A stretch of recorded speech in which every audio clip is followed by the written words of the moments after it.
Welcome. In this video, we'll be going over how to determine the loop gain, phase margin, gain margin using circuit simulation. So let's get started.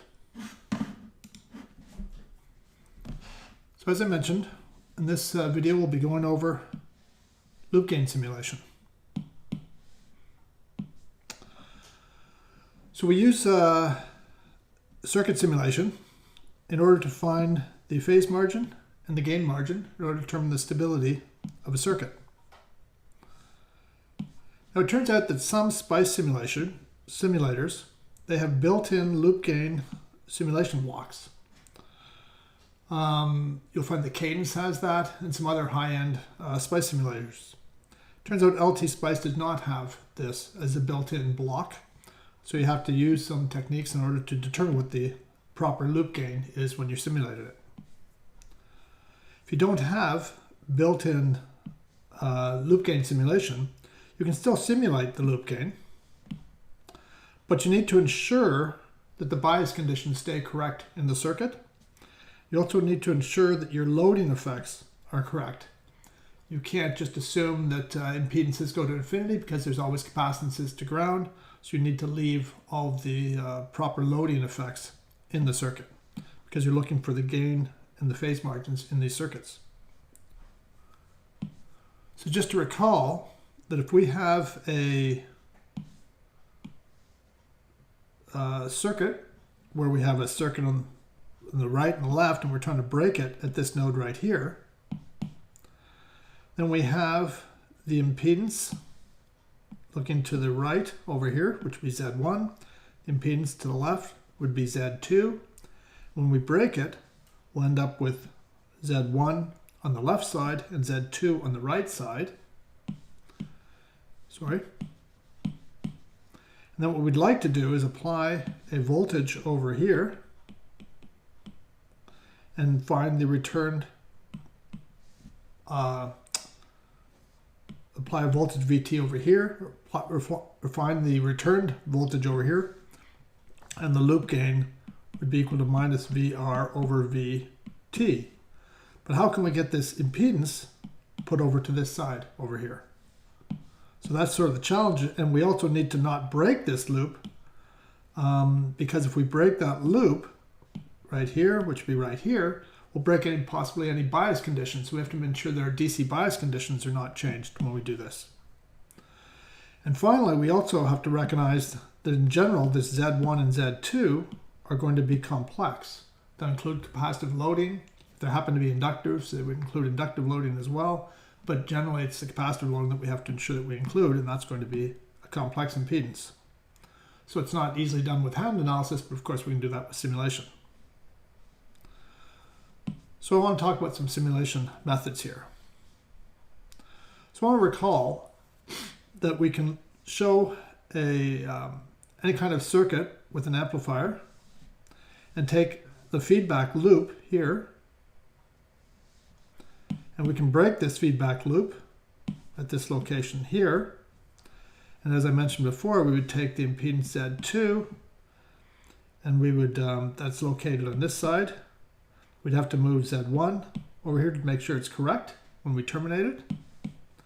And when we do that, and we apply a voltage VT, so in this case here we're breaking at this location, so we apply VT over here. We take the Z1, we've moved it to the other side. If we do all this correctly, we'll see that our loop gain is given by this formula here. Gm is equal to Z1, Z2 over Z1 plus Z2. So this is from an analytical point of view, and we need to terminate everything correctly. So we'd like to, any simulator should give us the same result as this result here. So there's two methods that we can use in order to simulate this on an LT SPICE or some other simulator that doesn't have built-in loop gain. What we can do is we can define two gains around the loop. We'll define one as TOC, which is the voltage loop gain, but with an open circuit. So we don't have to worry about the loading in this case. So in this case here, TOC would be to break that loop, but in this case here, we don't include the impedance Z1 on the right side, we just leave it open. So we ignore that part of it.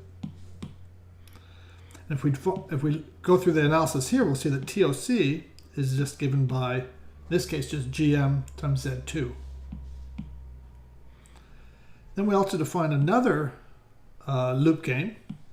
In this case, it's the current loop gain. And in this case, we short circuit our output. But again, we don't terminate it correctly.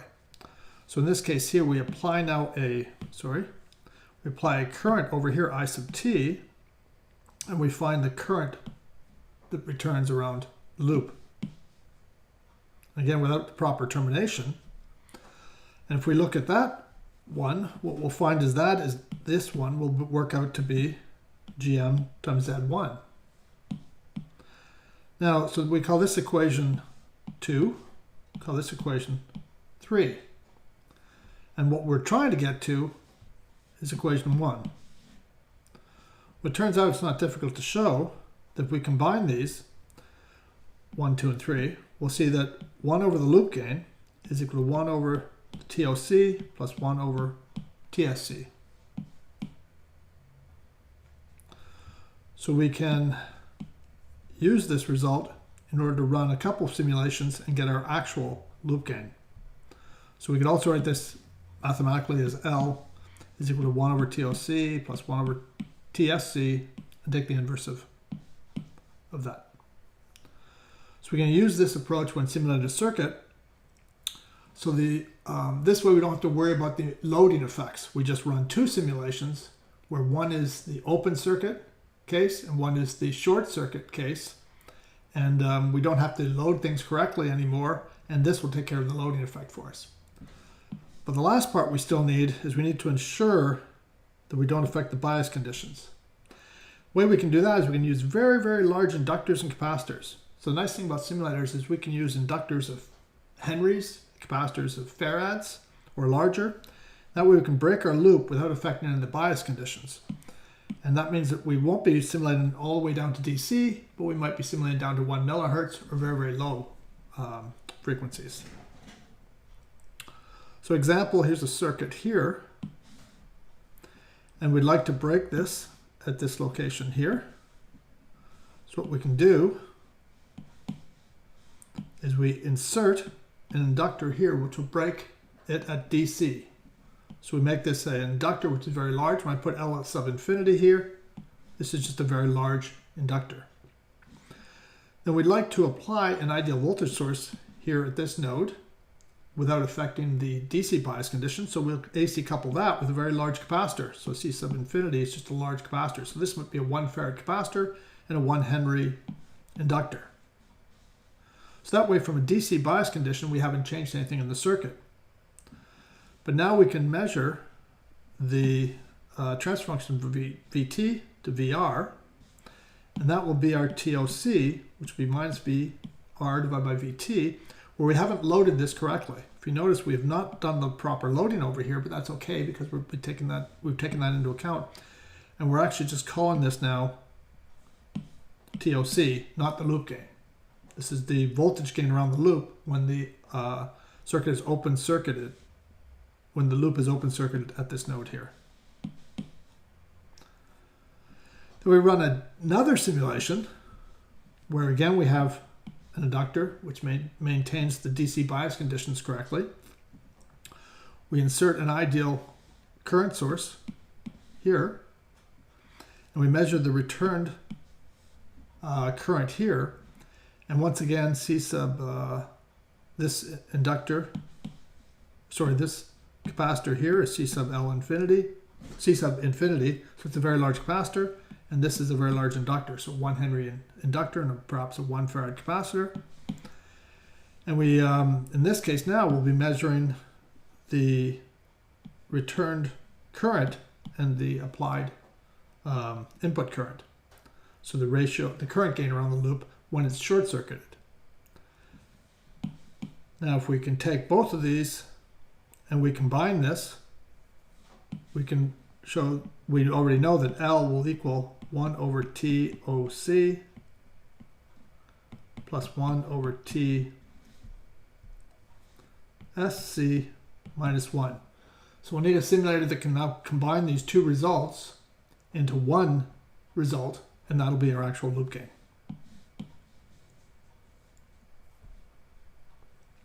So that's one approach in order to get the loop gain measurement. Now, of course, we can run this in one simulation, but we'll need both of the circuits. So we'll have to run one simulator that has one simulation, but we'll have to have this circuit in the simulation. And at the same time, we'll have to have this circuit in the simulation. So we'll have twice as many transistors and resistors and everything else as we would normally have. Run one simulation, get both of this TOC and TSC at the same time, and then combine those two outputs together in order to get our actual loop gain. The other approach is to do the loading correctly. So we can use a replica circuit and just include the proper loading effect in it. So rather than combining two, the voltage gain around the loop that's open circuited and the current gain around the loop that is short circuited, we'll just run one simulation but include the proper loading effect. The way we can do that is to run our normal circuit up here, but in order to get the loading effect, we have a replica circuit down here, which is the same circuit. But in this case here, once again, we've added an inductor, which is very large, so an L sub infinity here. We've added the capacitor so we don't affect the bias conditioning, and our voltage over here. But we need, now in this case, to find out what the impedance is over here and move that over to this side, to the right. Remember, we're not doing it DC, we're doing it slightly above DC. So we can include another capacitor here that is very, very large. And now this impedance looking over here is the correct impedance. It's exactly the same as the impedance down here. So we've moved it to the left-hand side, and we can just run one simulation and find the voltage at this node relative to the input voltage that we applied here. And then by definition, the loop gain is equal to minus VR divided by VT. And we can look for the gain margin and the phase margin in this. Notice, by the way, that we had to include this capacitor over here, but we also needed to break this so we don't see the loading effect looking backwards. We only want the loading effect looking forward, because we've already included the loading effect looking backwards is already in this circuit. We don't want to include that twice. So by adding this extra inductor over here, which is also very large, we maintain the bias conditions in both circuits, but the loading effect only look in one direction. So when you compare the two different methods, what you find is that in method number one, we run two simulations and we combine the two results. And as I mentioned, you can do that in one simulation, but you have to have a duplicate circuit in order to run it. So you have to have twice the number of components you would normally have. Second method is basically the same. You need twice as large a circuit in one simulation. So basically, it's roughly the same simulation time no matter which approach you use, because you've increased. You don't just run the simulation over one circuit, you have to replicate that circuit. So if you had 10 elements in the circuit that you were simulating, you now have 20 elements that you're going to be simulating. But in both cases, it ends up being about the same. So that's how we can simulate loop gain in LT Spice. Thanks for watching.